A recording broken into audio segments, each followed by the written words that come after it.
Hey guys, how's it going? My name is Tommy Atomic Rodriguez. I'm your favorite neighborhood hookologist. I'm back. Sorry I haven't been here in a couple months. I actually been working harder to get my car fixed because I've been having a lot of issues with my new car. I got rid of the SUV. I now have a '01 Volkswagen Passat. That and I really don't like, making hookah videos or filming anything in general when I have a bad haircut. So just recently got my taper in, thanks to Uzi the Barber at Infernal Cuts in Hollister. Let me explain this video today. It's not a typical hookah review, although I do have a new hookah here today, as you can already see. It is the Cloud King by Mob Hookah. But let's get into today's video. I'm going to be doing a review on a hookah lounge. Yes, I actually do this for my blog that I started. I've been going to a lot of different lounges around, and I thought, why do I just do hookah shisha reviews when I can do lounge reviews as well? I'm not going to cover everything I've talked about in my blog. Leave that to you guys. I'll leave the link in the description below. But let's get started. As I stated previously, I used to work at a hookah lounge known as the Z Lounge in Morgan Hill. And that's where I learned a lot of the different techniques to packing bowls and stuff like that. And I thought this would be the first good start to talk about these kind of videos, and if you like them, be sure to like them and subscribe. This one was a really tough review because, like I said, I used to work there, but I felt that I needed to do this review for not only my readers on my blog, but for you guys, my viewers on YouTube. So let's get into this. So the lounge isn't your typical lounge because it is a smoke shop on one side and a hookah lounge on the other, so they're kind of split down the middle. So there's that. When I walked into the lounge, I noticed that I tried to open the door, but it was locked. And then there was a sign I didn't notice, and then I had to go around to go into the hookah lounge, which was okay, I guess. And then I noticed that there was only one person working both sides, so that's interesting enough.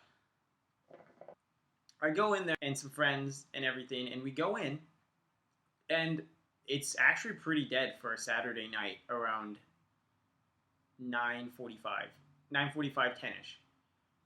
3 different levels of what you can order. There's, plain, there's exotic, and then there's mix. And then pretty expensive. I may have gotten, a $24 hookah. It was really expensive. And I go to lounges in San Jose for the same price. For $24, I get 2 drinks, I get a hookah, and that's it. And that's 24 out the door, Be expensive. I don't think that should be a thing. That is really expensive for just one hookah. Next, I want to talk about the hookahs themselves. If you go to lounges quite often, you know that most lounges they have the traditional Egyptian styles, mostly Khalil Mamoon. Sometimes they use other hookahs, but Khalil Mamoon and Egyptian style hookahs are the norm.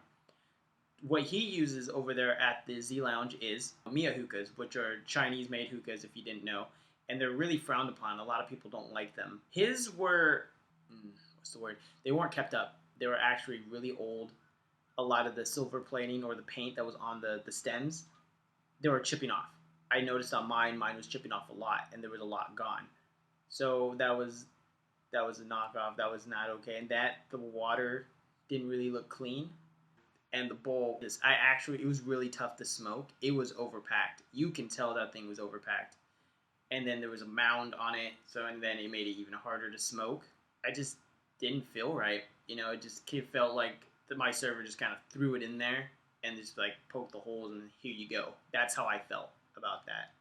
And that's something you shouldn't have to feel. You're going there, you're paying good money to relax, trying to enjoy the smoke, and then if I have to fight with it the whole time, it's like I'm wasting money. You know what I mean? It's like if I talked to my server, he's been working there for 6 months. If you've been working there for 6 months, you should be able to pack a better bowl than that. That was kind of, I feel it was like a rush job. Granted, I can see why he might have rushed it because he's the only one working there, which is frustrating in itself, So, but still, So I'm just, it was really boring. And hookah lounges should be a relaxing environment, and it just felt really stale, and I want to say I didn't have the best experience there. That's all I have to say about that. If you want to know more of what I wrote on my blog, be sure to like about this. But other than that, guys, that's all that I have for you today. If you want to see more videos like this, be sure to like and leave a comment in the comment section and let me know what you guys think. So, always be sure to follow me on Instagram and on Twitter under the Hookahologist. And until next time, guys, keep smoking.